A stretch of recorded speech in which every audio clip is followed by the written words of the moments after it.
Welcome to the New Flat Rate Podcast. The New Flat Rate! A podcast for contractors who need help increasing their service tickets, creating working processes, and building freedom in their lives. In this episode, Danielle sits down with Braught, founder of LMH, to explore how contractors can combine proven neighborhood marketing tactics like yard signs and door hangers with cutting-edge AI tools like ChatGPT and SearchGPT to build trust, generate leads, and stay competitive in a rapidly evolving market. And now, your host, Danielle Putnam. Danny, welcome to the show. Thanks for having me. Glad that you're here today. And of course, let's make waves. All of a sudden, that pillow in the background behind you just kind of sets the tone that this is going to be a really cool, laid back, fun hangout time together. Oh yeah. Yep, that's one of our taglines is let's make waves. And it's what we do every day for our clients is making waves in their markets to get them leads. I like it. So you guys are a digital media. Yeah, we're a digital marketing agency. And we also have a traditional arm as well, because branding is very important in the trades. And a lot of people are just looking for leads and not understand that building a brand really builds that lasting effect within a community as well. So you do both. Awesome. Which is a little bit more holistic. Yeah. And everything. Cool. Well, I want to talk a lot about marketing today, and I know that our audience wants to hear all about it. But can we get to know you on a personal level first, just a little bit? Because I know that you have your first child on the way. December, maybe? Yep, December 13th is when she's due, but we know that that won't be the day that she actually comes. But yeah. Yep, got our first daughter, Olivia, on the way. So looking forward to that. Going to be a big life-changing event, my first child. Yeah. So I just got married in January as well, so we made it happen real quick. Yeah, a lot of firsts this year. Exciting. Well, Yep. congratulations. That's going to be really fun. Thank I you. love that our industry is so family focused. I mean, there's so many people that um, their families work together and they are together and they do what they do for their families. Their families are their whys. And so the fact that you're expanding your family is really exciting. And then Yep. where do you guys live? You live in Austin?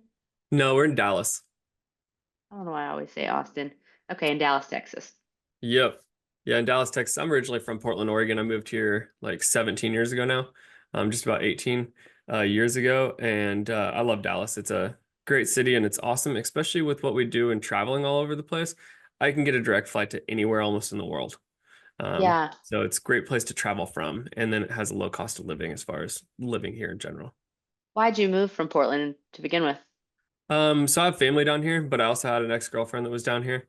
And I moved, and my parents tried to get me to move in high school actually to go live with my uncle. Because I told them since I was 8 I was going to own my own business, and they said, "Well, go live with your uncle and learn how to do that because that's not what we do." And so I've been down here since then. I moved to Orlando for a little while and then moved back to Dallas. But yeah, Texas is definitely home now. Very cool. Yeah, I had a story like that too. I was in Portland, Oregon for a while and California, Texas. I went to Bible school at a little town called Lindale, Van, about 2 hours east of Dallas. And so I spent 4 years over there, but then now Georgia's home base, so glad to be back here. All right. Well, then, Danny, let's talk about, I know we're talking about leveraging data and analytics. I remember hearing a story a long time ago. Who was it? It was Bill Clinton. So I voted today. It was voting day here in Georgia. And so watch me talk politics, but not really talk politics. But I remember hearing a story of Bill Clinton that before he was going to run for office, I don't remember which office, he already had a list of 10,000 people that he had personally met because he made it his life's ambition that everywhere he went to, shake a hand, meet somebody, and get their information to build that list. And that story always stuck with me because I've thought about that in all of our businesses, in contracting and marketing and, business services, all of these businesses. Building the list has to be a consistent thing that you're always doing in your business, and then marketing to that list and reactivating it when you need business needs to be our first go-to. But I feel that so often businesses forget that, and then it's not an ongoing thing. It's like, hey, this month let's rebuild our list again, or let's focus on list growth, and then we don't continually do that all the time, but we need to be adding to that list every day. Yeah, definitely. And it's like also a lot of times people just reach out to their list with a special, and they're constantly just selling to them versus building an actual relationship with them and letting them know that, hey, don't forget, hey, this is so and so plumbing company. Just wanted to send out a quick reminder to make sure that you have all your hose bibs on or your hose bib covers on for the winter, so that you don't get any frozen pipes this winter. And that's it. Just letting them know something quick like that. Just wanted to give you a reminder. Now you're Yeah, putting your brand back in their head I love it. so that when they have an issue, but you're not saying, hey, we'll come out and do it for $59.99 if you give us a call today. And it's like, if you're not always selling to them and you're becoming more of a partner essentially to them, or you're looking at it like you're their person that they need to call on and that they trust. Hey, they're not always just trying to sell to me. They're really trying to make sure that my house is being taken care of. Yeah, I love that you use the word reminder. So it's not always having to come up with new educational content. Let me be the expert in my space and think of something that's really difficult for me to think of, or, like outside of my day job. Like, let me try to educate them. But you're just reminding them. You're Mm-hmm. being their friend. You're helping Yep. them. You're their advocate. Okay. And well, also then when you go into the house, they're not going to feel like you're just always trying to sell them a new piece, because you're letting them know, hey, or what we've been doing is running a bunch of furnace.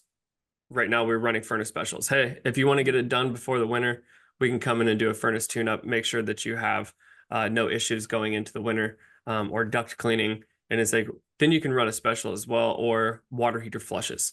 We have people that are running a water heater flush for $100, but their average ticket is way higher than that Hmm. when they get into the house, because they also do a 53-point plumbing inspection on the house for home safety.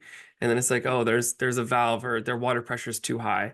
And so there's different things that then, yeah, it is an upsell as soon as you get in there, but Hmm. you can also get into those past customers' homes and give them plumbing updates. And you can also then update your list. And when it comes to data, making sure that you understand, all right, how many of your customers, their water heater is 10 years old? If you know that their water heater is 10 years old, you can also target that list of customers to do a water heater flush. And guess what? You're more likely to get change outs than you are if you're going just off of your whole list. And some people have ones that are a year old or 2 years old. So you can do that sort of stuff so you can be more strategic with your marketing as well.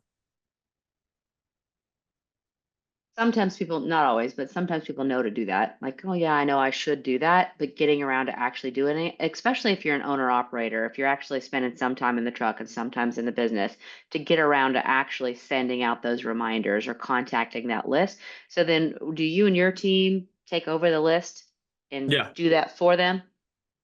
Yep. We go through and we set up quarterly specials that we'll do for them, or different reminders, and we can set all of that up as part of the packages that we work on, for our customers. So that's one thing that's been really big lately. Also, LSAs. If you're not on LSAs at this point in time, it's the cost is going up for LSAs because so many people are on them compared to where it used to be. But they Mhm. show up first in the search. It's definitely something that people should be on. But don't turn it on so that it has. One thing that I see people doing is they'll use direct brand name search in their LSAs. You're paying to have your own customers come to you. Unless your competitors are strictly targeting you, then don't do that. Don't be paying for your own customers to Google. Google just wants more money. Same thing with brand names. It's like you don't want to go after your own brand name unless some other competitor is really looking at you and targeting you in a conquest campaign. How often do you actually see that happening? Oh, it happens in different markets for sure. Okay. But you can also tell it really quickly if they're going after you. A lot of times what's happening is because of phrase match or broad match keywords. Let's say that your name is factor plumbing and heating. Well, it's broad matching to the plumbing and heating. And so it's actually putting customers in front of you, or it's putting like PPC ads in front of you.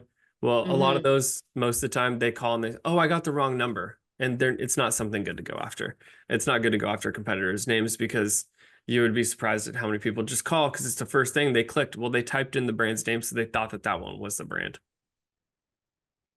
Yeah, interesting. Is I is it like I'm trying to think of what kind of companies that target each other. Is it larger companies or small companies do it too? Normally larger companies because they have the budget to go after a competitor. Yeah. Yeah. Okay. And they're really trying to get market share, and you better have good salespeople. Your CSRs better be salespeople when they get those phone calls, because you got to flip somebody from them thinking they were calling some company into getting them into your company. Yes.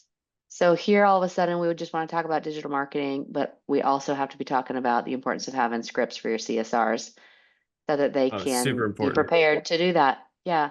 And how to answer that and all those objections. Yeah. Yeah, our team listens to every single phone call that comes through, all of the different uh, avenues that we provide leads. And so they listen to it, they leave notes, they leave notes if it's quotable, not quotable, job not served, so outside of the service area. But they'll also let us know that, hey, and they'll send, and it's like, hey, listen to this phone call. This person needs training.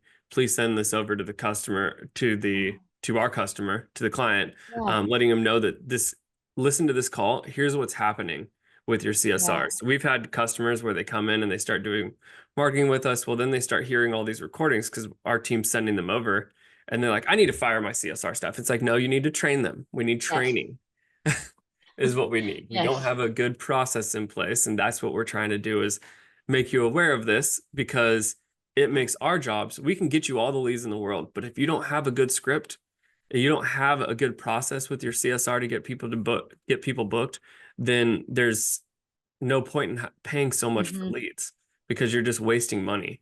It's about Mm-hmm. efficiency.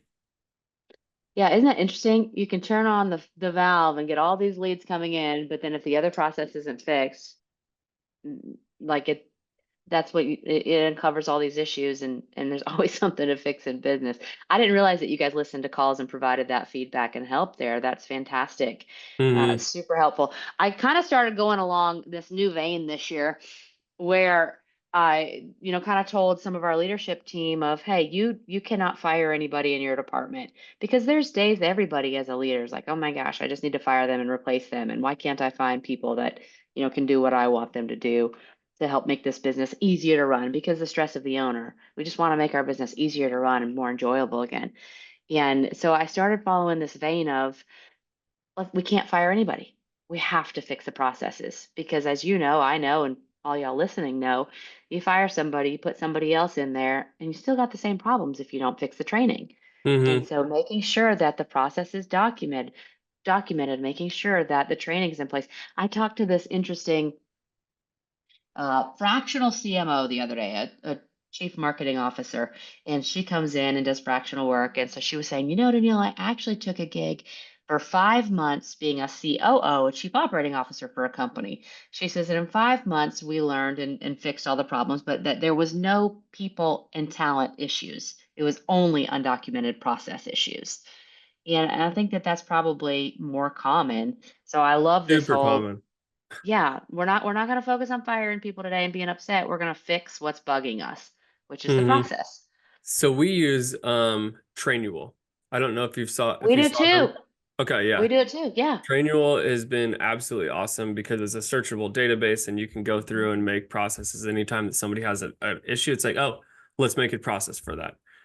And it's been absolutely helpful. I know that they were at Service World as well when I saw you.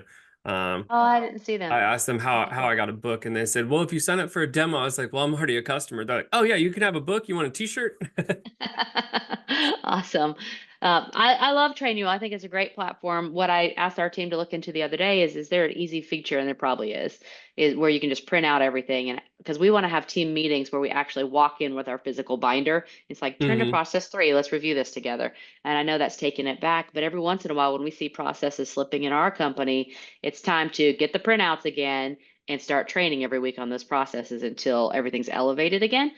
And so we need to print off some of our Trainual stuff. But at least I know that that's where it is, and it's updated, Yep. documented, it exists.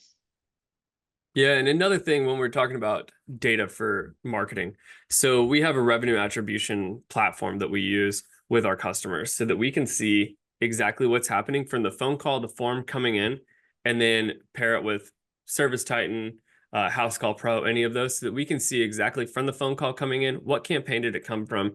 All right, it's attached to job number Mhm. 35624 in the system. And we know exactly what happened and what the ROI is from the customers. How many customers do we have come in? how many booked customers, what was the match and run rate of those customers, and how many actual paying customers. So then from there, we get an actual like average cost per paying customer. And it has made a big difference in being able to see exactly what's happening inside of an account, because you get every single piece all the way through to the customer. And we also know that, hey, you have $500,000 open in estimates, but you only closed 400,000. There's a closing issue here. We need to look at, you need to look at your techs and do some sales training. Mm-hmm. Or you're closing all of it. All right, they're doing a great job. Or there's an issue with how many leads are coming in and the CSRs are dropping the ball. We can see all of that based on numbers. Wow.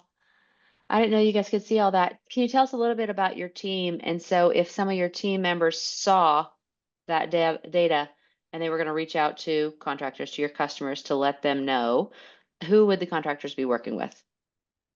So the contractors work with one of our strategy managers or client success managers, and the client success manager is constantly looking over the actual campaigns. From there, they have a pod. So we have pods, and so then inside of that, they're working with a paid ads analyst, a SEO analyst, a junior SEO analyst, a content specialist, and so they're all in a pod for their customers. And we don't have any more than 20 customers inside of a pod, where other agencies have a ton more customers inside of each pod. We really like to have that more personal approach to working with our customers. Is the communication and transparency is our big things. Is we want to make sure that you understand and you feel like we're part of your team, and being able to give you the insights that you need to be able to run your business well. And then we're also going to give you the insights that we're seeing from our side. And sometimes people don't like it because we're calling out little issues, and it's like, hey, we just want to make sure that what we're doing is best and being the best partner to you. And sometimes it's not nice to see that you have this issue in the business, but if you don't fix it, it's going to be an issue. And sometimes people come to us with issues that they have with us. Well, great. Well, we're going to work on it. How can we fix this to make it so that we can be a better partner for you? So then that whole pod, they know all 20 of those customers. Oh yeah, they know them intimately. Yeah, they totally do, because you can know 20 companies. Yeah. Very neat. Probably even know their dogs' names. That's awesome. Yeah. I mean, really, Kids' that's names, awesome. everything. So it's Yeah. they really have that intimate type relationship with their customers. Intimate might be the wrong word, but you know what I mean. No, yeah, for sure. And it's relational. Um, how how how quickly, I'm trying to figure out how I want to word this, and not it's not about time, but yet it is about time. So let's say somebody signs up with you today. Like, what kind of trends are you seeing as far as growth in an average, let's say a $2 million business, and they start working with you? eh, Do you see major increases in revenue over a short period of time? Is it not about that? What kind of trends do you So at see? 2 million, that's the minimum of really where we start working at people, or where we start working with people. Because at that point, it's really the processes that it comes down to of getting the leads in, and then the spend that it takes, because it's very competitive. So it all depends though on the area. If you're in, say, Raleigh, North Carolina versus being in Kenosha, it's going to be different. Like, it's different in each different area, and different things work as well. But we see that when we bring them on, normally there'll be a small little dip at the very beginning as we get started, get all the processes in place, and then from there just start increasing. But then there's also little things that'll happen where it's like, all right, there's something wrong that's going on, and what can we do, or what happened internally, what processes might have happened internally as well, or what outside factors have happened. Well, you've had 3 new PE companies come into the area, and now it's driving up the cost per lead for that area. So how can we look at expanding to new territories that they're not touching yet? But also we have ones that come in and just absolutely take off as well. So it's on a case by case basis. But most of the time, all of our customers love us. It's been something that I'm very happy about, because I'm the person that cares so much about the people that we work with, that I will Yeah, personally dig into every single thing. yeah, of course. That's really neat. Um, is there a social media platform that you're loving right now that's working better than others? Meta is definitely working the best as far as running ads on. So we run ads. We don't do anything as far as traditional or like organic for people. But Meta is definitely the best when it comes to Facebook and Instagram, that's where majority of people are. TikTok's also good. I'm personally not on TikTok, but TikTok is another place to get good leverage from. But the people that own houses are on Instagram, Facebook. Mm-hmm. Instagram's going to be more millennial. When you get into Snapchat and those, it's younger demographic that isn't really your homeowner that you're going after. But when it comes to organic content, don't just post sales all the time. Posting that you're having a sale on this or that you do this and it's constantly a billboard coming across. Nobody Mm-hmm. wants to see that. Also, nobody cares that you said Happy Easter. What they want to see is they want to see your team. They're going to relate Mm-hmm. to your team, and that's where your team's going to share the photos. They want to see real pictures. And everybody's like, well, we don't have a lot of photos. We all have a 4K camera in our pocket. Pick up your phone, take some photos, take some videos talking about your business. I'm talking about what's important to your business, Mm-hmm. what your core values are. Those sort of things are what people are going to relate with. Mm-hmm. Yeah, I don't see people doing that. Like, hey, our core values are this, and just putting that on social. Or it could even be this team member, was acting out our core values today in this way, and here's a picture for it. That's a great Mm, thing to do. It's easy to forget how much of a variety and different things that we can post on all those social channels. And then of course looking at which ones are your customers interacting with, which ones are they sharing. And that's common sense. We know that, but again, we all get busy. And I know contractors are busy. And so just a good reminder of take pictures, require your team to, and it needs to be in the debrief of the call when the technician calls back into the office. Did you take any pictures? Upload them or mm. text them to me right now. And then somebody in the office can be assigned to, hey, Jerry just finished, a 5-star job. Here's a picture of it. Well, yeah, and like even with the season that we're in right now, is we're going from fall into winter right now. Well, you can sit down one day, create 13 videos. Mm-hmm. All right, there's 13 weeks that you're going to be able to post now of one video a week, and you can create a video each week, and it could be one that's reminding people, like I said earlier, about hose bibs, making sure that you are changing your filters in your AC, make sure that you're flushing your water heater, and here's the easy way to do it. Or you can give us a call and we'll help you out with it. So you can do all these little things where it's reminders and helpful tips for people that you can put Mm-hmm. out. And those are things that people are going to relate with versus that you have a water heater sale this month. And yes, that's Mm-hmm. great, but you want to hit them with 3 pieces first before you hit them with one sale. So if you think about it as the way that you put that out there, it's you want to add 3 pieces of value to each one time that you're hitting a sale. Because if you look at that's almost the way that I think Facebook is doing it right now. I bet you see 3 posts before you see one ad. If you look at your feed, because they know that that's what works. Uh-huh. Because they're going to be looking at that as well. Of how many times can they show you an ad so that they can make money? Wow. And Danny just gave you guys a formula. Write that down. 3 posts, then a sale or a special. Mm-hmm. Very neat. And if we follow that, that makes it easy. And you can even do 3 posts in a day, 4 posts in a day. Um, which I want to ask that. I didn't even mean to just say that, but I feel like so many people don't post enough because they feel like they might be posting too much. So is it okay to do how many posts a day? Yeah, you can post that many times per day. That's not a problem at all. Space out the timing of them, and you can also set all of that up so that it is automated for you.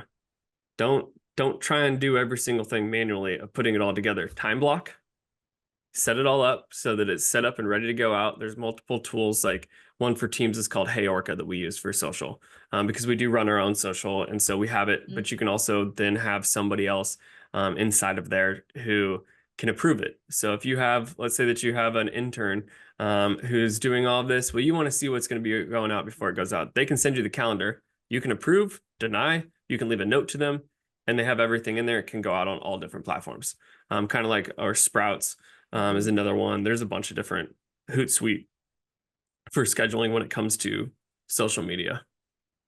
Yeah, that's good advice. I used Hootsuite so long ago that I don't even know those other names. I mean, another So, thing that if we're talking about marketing of things that you can do just with current customers is, well, have your tech when they're out there. This is hard, but get them to do door hangers in the 5 people closest to them. Yard signs. These are things that people feel uncomfortable doing sometimes.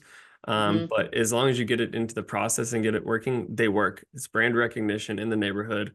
And it's like, even if you say, hey, you could put, excuse my van being on the street Hmm. this week, we're working on this project, or we're installing something tomorrow. Let us know if you'd like us to come by as well. So you can do different things like that. And the people that are surrounding that house are going to be most likely to be your customer, Hmm. because they already see that one of your customers, they have the Jones effects. There's really 4 impulse factors when it comes to sales. You're going to have the Jones effect, which is Bill, Bob, and Sue are doing it. Well, if they trust them, then I probably trust them as well. Yeah. That's just one impulse factor, because you have sense of urgency, which is we can get it done really fast. You have fear of loss, that would be another impulse factor of that the sale's only around for a little bit. And then there's indifference is another impulse factor, which is it really doesn't matter to me if you want to do it or not. And that all comes from like door-to-door sales days, is we Yeah. had these different impulse factors that we would use on people to get them to do a sale with us. That's really awesome. Yard signs are my favorite, but that was great advice that you just gave.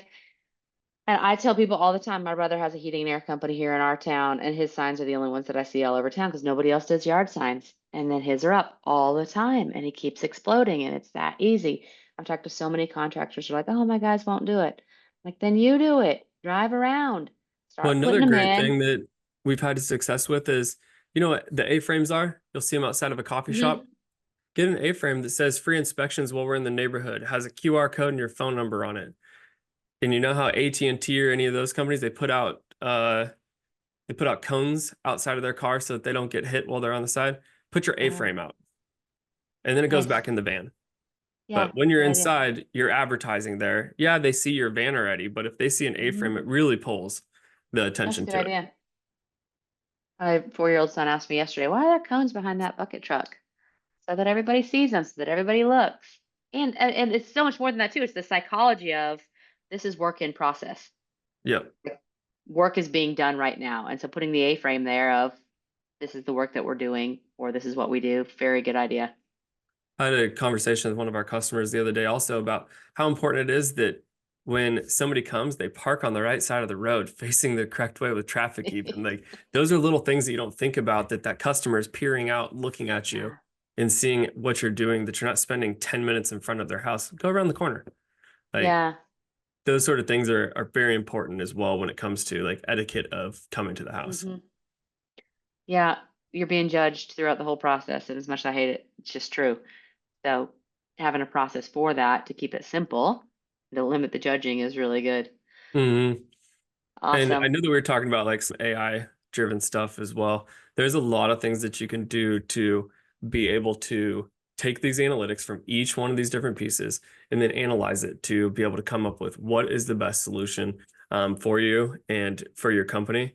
But then you always got to be testing it, because sometimes the well dries up in places and it Yeah. starts to get really expensive. And so then it's like, all right, let's back off and see what other areas we can go to.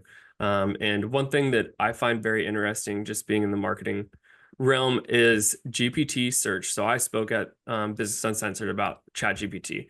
Well, this past week, uh, SearchGPT came out, which is part of ChatGPT. So directly inside of there. So it is pulling its information from multiple different places. It's Yeah. not just Google anymore. They're pulling from Angie's List. They're pulling from Google Maps, or I'm sorry, Apple Maps. And they Wow. show you Apple Maps information as well. Like if you use Siri, it's going to be using Hmm. GPT, which Siri, when you're on Apple Maps, the photos and the ratings and everything that comes up on Apple Maps is actually Yelp. And so you need to make sure that you're doing well on Yelp as well. So there's going to be a lot more citations that come into it. Okay. But GPT is set to, like, I actually have an article pulled up and I was looking at from Search Engine Journal. Hmm. And GPT is set that based on the last 6 months versus actual visits versus projected visits based on the last 6 months, Search GPT, if it continues on the same trajectory by December of 2026, it'll be in line with Google with as many Wow. searches going to it if it continues on the same trajectory. By December 2026? Yep. That we said, good golly. And so that's where it's like making sure that you're showing up. And there's different things that you can do to show up inside of there. A lot of it Hmm. is just the same SEO stuff that you've been doing. to be able to show up in there. But BBB is one that we see that shows up a lot too. So if you're not on BBB, make sure that you have your information on BBB. That doesn't mean that you have to be accredited and pay them every single year, but you need to make sure that you have it set up with a profile. Yeah, I saw a question the other day on a chat board. Somebody said, "Are we actually doing BBB anymore? Or are we done with that?" So that's interesting that if GPT search is up here with Google within 2 years, then like Danny's saying, it's so important to be looking at all the areas that you can be brought into that. And Meta's also rumored to be starting its own search engine network, because right now, I didn't know that most people don't know this because I'm so deep in the industry. Google, the DOJ is coming after Google right now for monopoly. And a lot of people don't know that. So a lot of Google is going to be being broken up because of monopoly that they've created, because they had the default search engine on Apple. Well, guess what? They own Android. So majority of the market right there is all Google. And so they're having to stop a lot of those different pieces. So you're going to see a breakup of it and new search engines that'll be coming out. And then you'll start to see a diversification of search engines, and everybody won't be held hostage by Google for their service business, because you'll be on a bunch of different platforms. Wow. And GPT's already surpassed Bing's traffic.